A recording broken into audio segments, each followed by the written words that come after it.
90% సమస్యలన్నింటినీ కూడా ఇంట్లో ఉండే మనమే తగ్గించుకోగలిగేటువంటి అన్ని అవకాశాలను కూడా అభివృద్ధి చెందిన సైన్స్ మన ముందు ఉంచింది. మందు ద్వారా తగ్గదు అని తేలిపోయిన అనేక విషయాలను కూడా మందు మీద భ్రమతో ఉంటున్నాం.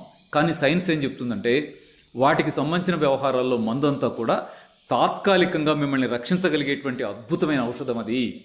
అలా ఉపయోగించుకోండి. జీవన విధానంలోని మార్పుల ద్వారా జబ్బును గెలవండి అని సైన్స్ ప్రపోజ్ చేస్తుంది. ఎలా? ఆ వివరాలన్నీ మాట్లాడుకుందాం. ఆరోగ్య సమాజం ఎక్కడ ఏర్పడాలి? మన కుటుంబాల్లో ఏర్పడాలి, సమాజంలో ఏర్పడాలి. షుగర్ ఒక్కసారి వస్తే జీవితాంతం తగ్గదా? థైరాయిడ్ ఒక్కసారి వస్తే లైఫ్ అంతా తగ్గదా?